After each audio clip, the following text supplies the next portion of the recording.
আসসালামু আলাইকুম। আমি আসলে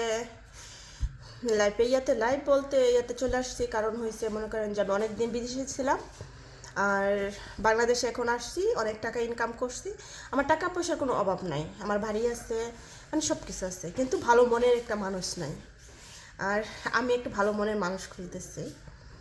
যদি কেউ আমাকে পছন্দ করেন, সবাই যেন আমার সাথে যোগাযোগ করেন, কারণ নাম্বার দেওয়া থাকবে। এই নাম্বারে যোগাযোগ করলে অবশ্যই আপনারা আমার পাবেন। আর প্রথম কথা হচ্ছে, আমি এমন একটা মানুষ খুঁজি যে 5 ওয়াক্ত নামাজ পড়বে, সৎ পথে চলবে, মানে আমাকে প্রচণ্ড ভালোবাসবে, সোজা কথা আসলে আমার চলবে। আপনার সাথে যোগাযোগ কেমনি করবো? আমার সাথে যোগাযোগ করা, ওই যে শেয়ার অপশনে নাম্বার দেওয়া থাকবে, সেই নাম্বারে যোগাযোগ করলে অবশ্যই আমাকে সে পাবে। কোন দেশে ছিলেন আপনি? আমি ছিলাম হচ্ছে মালয়েশিয়াতে। মালয়েশিয়াতে কি কাজ করতেন? আমি মালয়েশিয়াতে আপনার একটা হসপিটালে কাজ করতাম আর কি। বিদেশে যেসব মেয়েরা যায় এরা তো ভালো থাকে না বাংলাদেশে। ভাই আসলে এই কথাটা বল, কারণ আমি অনেক বছর হসপিটালে কাজ করছি, অনেক ভালো একটা লোক, ঠিক আছে, যে মালিকের আন্ডারে আমি কাজ করছি, মানে অনেক ভালো ছিল। জমি টমি চাষ টাস দিবাচ্ছে না? আসলে আল্লাহর